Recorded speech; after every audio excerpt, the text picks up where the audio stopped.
Welcome back. You're with Tom and Mark. We're talking UFC Vegas 26 here. We got Marina Rodriguez going up against the karate hottie, Michelle Waterson. Right before we start, we'd like to give just a quick thanks to our sponsor. We got Tampa Bless, home of Team Do Good, tampabless.com for more information. All right, we got Marina Rodriguez. She's ranked 13-1-2. Or a record 13-1-2. She's ranked number 6 in the world right now. She's 34 years old. She's on a one-fight win streak. She just knocked out Amanda Hebos. She has one loss. It's a split decision to Carla, the Cookie Monster Esparza. One draw to Cavillo. And I just want to mention that draw because Cavillo was 4.5 pounds overweight coming into that fight, and Marina still took it. And then we got Michelle Karate Hottie Waterson. She is ranked number 9. She has a record of 18-8. She's coming off a one-fight win streak, beating Angela Hill. And before that, she lost to Esparza and Joanna. This looks to be a good fight. We got two strikers going at it right now. Tom, where do you see this fight going? How do you see it playing out? Both pretty popular fighters. I think Marina's going to get some clout after this fight, being the main event. Where do you see it going? First off, I want to say thanks for having me, Marky. Good to be back. Another exciting week here. Talking MMA, man. Love it. Love it. All right. Marina Rodriguez. UFC record, 3-1-2. UFC since 2018. She has a slight height and reach advantage over Michelle. She's coming off a performance of the night, so her confidence is up against Hebos, where she had the victory by TKO strikes. On the other side, Michelle Waterson is 6-4 in the UFC. She had 4 decision wins and 2 sub wins. One was a split decision on her loss, which also was to Carla Esparza as well, just like Marina Rodriguez had. She's been in the UFC since 2015. She's American, whereas Marina Rodriguez is Brazilian. Marina Rodriguez is a Brazilian jiu-jitsu purple belt. She also has a Muay Thai background. Michelle Waterson, on the other hand, has a black belt in American freestyle karate, as well as a brown belt in BJJ. Where do I see it? Oh, and Michelle Waterson is coming off a tough split decision win against Angela Hill, which was, Angela Hill thought she won. Michelle Waterson was glad she won. Anyhow, very tight, close fight. Would I see this? This really could go either way. I'm kind of leaning towards Marina, but I'm going to go old school. I'm going to say Michelle Waterson comes in and really puts up a grinded fight. I'm actually going to go with Michelle Waterson with a head kick victory. Whoa! All right, head kick victory. I'm going to go. I'm going to go out. She's got the background for it. Yeah, I'm going to go way out there and go and say a head kick victory over Marina Rodriguez, round 2. All right. I see it playing out a little bit differently. Marina, I feel, has just so much power in her hands. She's shown it multiple times, even though she has quite a few decisions. Most girls try to take her down when they're fighting. She looks good. She looks crisp when they're on their feet. I don't see Waterson being able to take her down. Just a quick thing. Michelle is 35. She's a former Invicta atomweight champ. So this size it's right for her now. But I feel like she's always been a little bit smaller than most of the competitors she goes against, even though she fights at top of the class. Now, Marina, her 2019 Topps Chrome is her rookie card. We can see it for very low. You can get the autographed rookie card for as low as $25. I think she has all the skills needed. She just needs more exposure and social media presence right now. And I believe that this fight may give her that, especially if she has a victory. I have a position in all of the 2019 Chromes myself, so I'm a buyer on Marina. Now, as far as the Karate Hottie goes, fun fact about her, how she got her nickname. She actually got her nickname before the UFC from being a Hooters waitress. She went to go for a Hooters calendar shoot, and a Hmm. guy wanted to have her feature on his website, and he found out she did karate, and he's like, we can do an entire website about you, the karate hottie. Very cool little Huh. interesting fact. So right now her rookie card is 2015. She sits under around $5 for her rookie card. She's a fan favorite. I don't see her competing for the belt again in her career. I hope she proves me wrong because I'm a big fan, but I have a don't buy on her card. I'm going Marina. I think she's going to get it done. This is a long fight. This is a 5-round fight, non-title fight. I think she gets it done under 3 rounds by strikes. All right, let's move on to the next one here. We got a true battle here. We got Cowboy Cerrone, 36-15. He's 38 years old, and he's still technically ranked. He's number 15. He's going up against Alex the Great White Morono, who's currently 18-7. He's age 30. He's unranked. Morono is 2 out of his last 3 fights, and Cowboy he's in a little bit of a pickle here. His last fight was a no contest against Nico Price, but before that, he's on a 4-fight skid. Also, a little fact about Cowboy. He was a professional bull rider, and that's how he got his name. So, Tom, how do you see this fight playing out? This is also Cowboy's last fight on his contract right here. So it's a very important fight for him if he wants to stay in the UFC, basically, potentially. We don't know for sure, but he could be on the chopping block at 38 and a huge skid. How do you see this one going? Well, Cowboy, like you said, he's had his fair share of fights here in the UFC. He's been around for some time. He's 21-12-1 in the UFC. He had that one no contest, which was the fight he's coming off of with Nico Price, where it was actually a majority draw because Nico kind of got deducted off the eye pokes. If he wouldn't have poked Cowboy in the eye and got that deduction, it may not have resulted in that. But at the same time, if Cowboy didn't get poked in the eye, he may have performed better. Nico ended up popping for marijuana, and it became a no contest from a majority draw. Anyhow, Cowboy, black belt in Brazilian Jiu-Jitsu, black belt in Gato Jitsu. Gato Jitsu, which was a martial art created by Greg Jackson. I did not know this. And Cowboy has a black belt in that art form of martial art, Gato Jitsu. I don't even know if I'm pronouncing it correctly. Cowboy's been in the UFC since 2011. His first fight in the UFC, he actually beat Charles Oliveira. Classic. Charles Oliveira actually has been in the UFC longer than Cowboy. He was in since 2010. But Charles Oliveira is only 31 years old. He started very young in the UFC, and he's been around for a long time too. Just like I don't normally associate it with him, Charles with being around as long as Cowboy. But nevertheless, big early victory for Cowboy in his first UFC debut. Accolades in the UFC and before, if you ever look it up for Cowboy, just a very long list of accolades. The guy has had a lot of success. He has like 21-12. He's had some losses, but he gets out there and he puts it on the line always. So expect that. On the other side, you got Alex. Both these guys are American. Alex is 30 years old, 8 years younger than Cowboy is. He's 7-4-1 in the UFC. And funny enough, on his no contest was also against Nico Price, where he actually lost by KO to Nico, but then Nico popped for marijuana. So both of them have that in common. The only difference was Cowboy got moved to a no contest off a majority draw, whereas in Alex was actually knocked out by Nico and then ended up having it overturned to a no contest.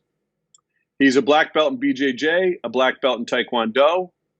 He cites, which was interesting, I don't know how true this is, but I read that he cites The Matrix as inspiration for getting into MMA. Personal favorite of mine. I really love The Matrix. He's UFC since 2016. He's coming off a decision loss to Anthony Pettis in December 2020. So where do I see this? I got to go with Cowboy on this. I'm going to I would love to see it old school too. I'm going to go 2 in a row. I'm going to say Cowboy by head kick. Okay. Round 2. Round 2, Cowboy head kick. All right. Well, I tend to agree with Cowboy. Cowboy has performed at a high level for so long. Knowing that he's potentially on the chopping block, I heard he had a full training camp for this fight. Knowing that, and I think he's coming out to perform at a high level because I think he wants another contract. He doesn't want to stop fighting. He said he doesn't want to stop fighting. I think Dana might have to talk to him if he gets a loss here. So I think he's taking it more seriously than normal. I'm taking Cowboy. Cowboy's rookie card very early on. He's printed in 2010. WEC Tops. He also has a 2011 Finest. Very cheap. I'm not a buyer, but I do hold a couple as a fan. And for Morono, he has no cards printed at this time, and I wouldn't buy unless something drastically changes. So I'm going to go same thing, Cowboy Cerrone victory. I'm actually going to go with a submission because Cowboy has sneaky good submissions. So we're going to move on to our next fight. What round? What round you calling? I'm going to go third round submission. All right. I like it. Next fight, we got another welterweight fight here. We got Neil Magny, 24-8, age 33. He's ranked number 9. He is coming off a loss to Chiesa, and I'm sure Tom and myself have a lot of love for him. He's an NY native, same as us, and he's also an Army veteran. He's going up against Jeff Neal, Hands of Steel, who's 13-3, age 30. He's ranked number 10. He's coming off of a loss to Wonder Boy, but before that, he's on a 7-fight win streak. And Wonder Boy's no joke. Guys have a very hard time with him. So this fight seems to be, could be fight of the night. Magny shows up every fight he's in. His record doesn't quite show that, but he shows up. He's always ready to fight. And Jeff Neal, he's a top prospect in my mind, even though he's only ranked 10 because of that loss. He's got power in both hands. He doesn't go down easy himself. I think this should be a good fight. How do you see this one playing out? Very similarly, great fight. Both these guys are side by side in the rankings as well. One thing worth noting is Neil Magny has a 4-inch height advantage on Jeff Neal, and that might come into play. Neal is 17-7 in the UFC. He's been in the UFC since 2003. He's a brown belt in BJJ. As you said, he's coming off a decision loss in January 2021 to Michael Chiesa, who also is a very tough competitor, similar to Stephen Thompson. Both are very tough competitors. Jeff Neal, both these guys are American. Jeff Neal on the other side coming off his first UFC loss, a decision to Stephen Thompson in December 2019, as you mentioned. He's 5-1 in the UFC, and he's been in the UFC since 2018. This could go either way, obviously. It's interesting that even though they're spelt differently, that Neil's first name is Jeff's last name. It's true. I kind of didn't pay attention to that, but it's true. But Neil has a way of getting in on someone and then kind of crawling on top of them and just almost standing mounting people. Just a very, almost beyond grappling to where they're almost almost piggybacking on them. And it kind of shuts down strikers if they're not careful. Neil definitely did that to Robbie Lawler. He just made Lawler look like he wasn't even fighting. It was so boring because Neil just completely, phone booth them, huh? Trying to think of the. Yeah, he just shut down all his skill set. So Jeff Neal has to watch out for Neil Magny's ability to do that. And when he does do that, he could finish you by strikes because he could then start beating on you. That said, this really could go either way. I'm going to lean towards Jeff Neal here in a decision victory. Okay. I don't disagree with that. I disagree with a decision victory. I think Neil Magny has been in a lot of wars. Maybe too many wars, and he's so tough. He doesn't want to give up. Sometimes I feel like the teams need to throw in the white flag for some of these guys. They never want to. Doesn't look macho enough, I guess. So I actually have Jeff Neal winning. I think he gets it done standing up. I think he can get it done in the first or second round. Just surprise Neil Magny. Being said, I wouldn't be surprised if Neil Magny has an upset. Now, Neil Magny's Topps rookie card is so cheap right now. If you like him as a fan, it's worth grabbing him. I'm not a buyer. He just doesn't seem to break into the top 3 to where he's going to get the love he needs to go up in price. Now, Jeff Neal, on the other hand, his 2020 rookie card is super cheap. I'm holding on to a bunch of his cards. If you don't have a couple, it's so cheap you can buy autographs, black cards, anything you want. And he has power, he has potential. Going with Jeff Neal on this one myself. Just a different winning. We have a couple more fights today still. We're going to go into the lightweight division. We got Diego Ferreira going against Gregor Gillespie. Diego is 17-3. He's age 36. He's ranked number 12. He's coming off a loss to Beneil Dariush. Before that, he was on a 6-fight win streak. Gregor Gillespie's 13-1. He's age 34. He's ranked number 14. He's coming off a loss to Kevin Lee, which was just an absolute brutal head kick. How do you see this one going? Where do you see it playing out? Yeah, this is another really good one. This could be a very good fight. American Gregor Gillespie against Brazilian Carlos Diego Ferreira. Gregor out of Long Island, New York. Speaking of New York, back just like Neil Magny. Blue belt in BJJ and a Division I wrestler was Gregor. Gregor actually was a 4-time Division I All-American and won a national championship in 2007. So he's a very strong wrestler. Carlos, on the other hand, Diego Ferreira, 3rd-degree black belt in BJJ. Gregor, coming off his first loss, like you said, brutal head kick by Kevin Lee. He's in the UFC since 2016. He's actually 6-1 in the UFC.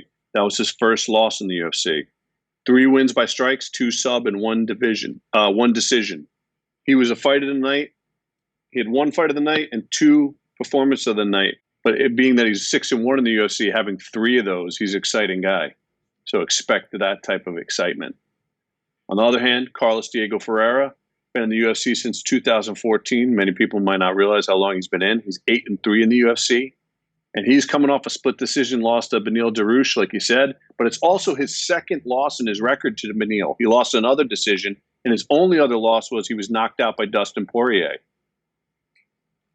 So it's basically the same guy had his number, and then he lost to Poirier. The other ones, he had 8 wins. He's got 2 sub wins, 3 decisions, and 3 by strikes. This could go either way.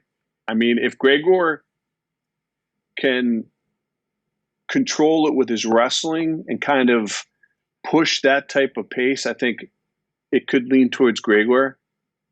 But I'm gonna kind of go with what I believe may be an upset. I haven't seen the line yet, but I wouldn't be surprised if Gregor has the advantage on the betting odds. I'm going to go with Carlos Diego Ferreira, and I want to say strikes. Yeah, you figure he's not going to get the jiu-jitsu done with Gillespie's high wrestling ability. Yeah, I'm going to say strikes, and I'm going to say it could be early. I'm going to go first round. Whoa, first round. Okay, first round knockout by Diego. I am going to take the other side of this one. I think Gregor Gillespie just had an unlucky kick to the head by Kevin Lee. I mean, it was just a beautiful shot. Go back and watch it if you haven't seen it. It's actually painful to watch. But besides that, he's looked amazing in every fight he's in. I got Gillespie. I got him going the distance, though, but getting the victory done. Now, his 2019 knockout is very affordable. I have a hold and wait on him. I need to see a few more wins from him before I'm a buy. And as far as Diego goes, he's brand new. He's in the new Prism set. They did print his rookie card. He's super cheap, but his age is not on the side. I would simply hold off due to this. But we will see how this one plays out. Gillespie, decision win. We're going to get to our last fight of the night, which is another one of my favorites. Amanda Ribas, 10-2. She's 27 years old. She's currently ranked number 11. She's fighting Angela Overkill Hill, who's 13-9. She's age 36. She's ranked number 12. She's won out of her last 3 with a win over Ashley Yoder in her last fight. Hebos happens to be coming off a loss to Marina Rodriguez. Before that, she's on a 5-fight win streak. And quite frankly, Hebos had what a shot she took in that fight. Rodriguez really showcased her power in that fight. So how do you see this one playing out? Where do you see it going? I like it. I think it could be a good scrap right here. I like most of these fights. I have respect for all these fighters.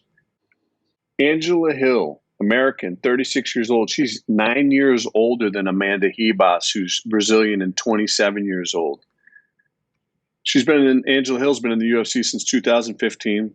She lost 2 fights in the UFC, her first 2 fights in 2015, and she left the organization and she went to Invicta. Then she returned to the UFC in 2017. Her UFC record is actually a losing record at 7-9. She does, however, fight pretty much consistently top tier competition. She does not really have any cans on her list. She is fighting the top of the top all the time. She's coming off a dominant decision win against Ashley Yoder in March of 2021, not even just roughly 2 months ago. So she's a very quick turnaround. She couldn't get the finish on Yoder, though. She couldn't, but she did dominate. She was looking for it. She just couldn't get it. Amanda Ribas, on the other hand, she is a black belt in BJJ and judo. She's 4-1 in the UFC. She's been in the UFC only since 2019. And she's coming off the TKO loss to Marina Rodriguez, January 2021, a few months ago, earlier in the year. She has 2 decision wins and 2 sub wins. I believe Ribas is going to be the favorite here, but I'm down to risk. I'm rolling risky tonight. So Yeah. being that Angela Hill is from Prince George's County, Maryland, and I taught for 2 years in Prince George's County in Suitland, Maryland, when my brother was going to Georgetown. I'm rolling PGC, man. I'm going to go Angela Hill, and I'm going to say Angela's going to squeak out the finish finally. Oof.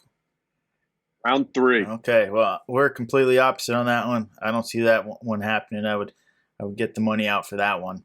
But I got just a quick side note on Amanda Ribas, because she could have a lot more victories, but she was banned for doping, which was actually overturned later on due to a contaminated supplement. So she was actually almost served her entire 2-year ban before they found out that she actually wasn't cheating.